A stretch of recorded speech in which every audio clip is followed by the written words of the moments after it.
I'm so cool. Gorn. Gorn is a game about hitting shit and shooting shit. What more could I possibly need to say to convince you that this is a good game? Nothing, because the basic concept of this game is great.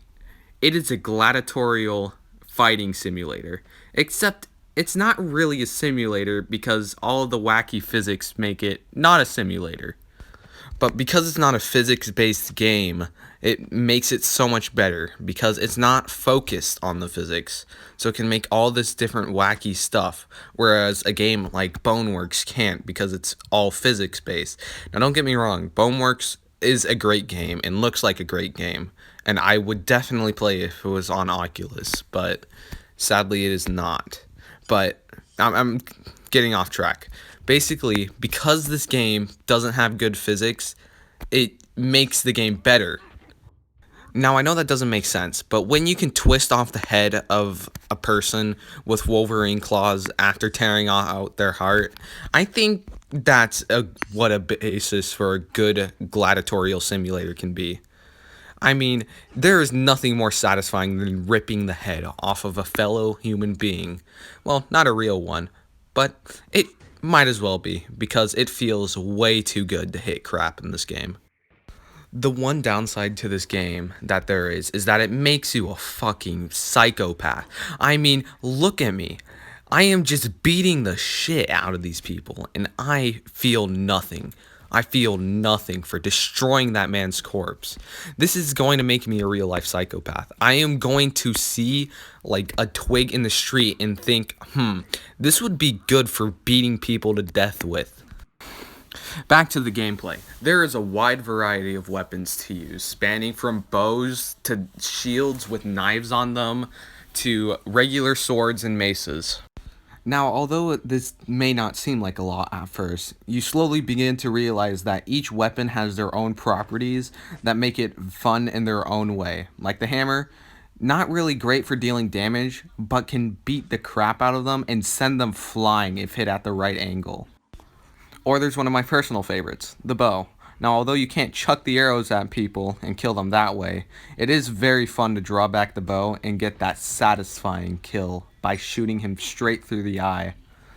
There are also weapons you can put on your hands, like these Wolverine claws. Those are really fun.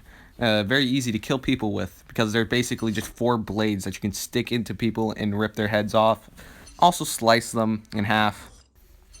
Other hand weapons, like a little chain that you shoot out and grabs onto anything really, and it pulls it straight towards you. You can pick up weapons or you can pull enemies towards you and then just beat them to death with your fist. Like, I love to do that. Very fun. Now, onto the enemies. There are 2 different types of enemies. A big type of enemy, which can have any sort of armor or weapon on it besides the pistol, and the small enemy, which can also have any type of armor and with a weapon on it. The big enemies take a lot of hits to take down, while the smaller ones, they take a bit of hits, but they're not as hard to take down as the big ones. Now, onto the physics. As you can see, everything has kind of like a wiggly motion. Not the bow, though. Not the bow and a few other weapons, but most of every weapon bends in one way or another. Now, I know that may not be satisfying to hit someone with, or it might not sound satisfying, but let me tell you, when you hit someone with one of those swords and cut their head in half, oh boy, that just makes you jizz in your pants right away. Holy crap. Never in my life would I have thought that a wiggly sword would feel just as good as hitting someone with a sword that doesn't wiggle.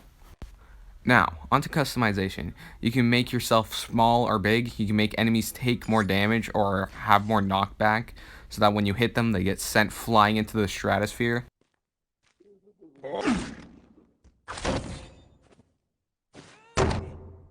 Why are we still here?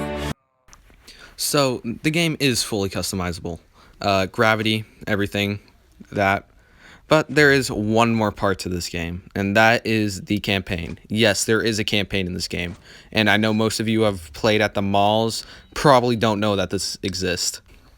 I'll be honest, the campaign was really fun, but it truly is the weakest part of this game. The bosses take 1 or 2 tries to beat until the last one, where it gives you no clue what to do. I had to look up a video because it just didn't make any sense. It's so dumb. The last level, the final boss, literally makes no sense on how to beat. It doesn't give you any hints.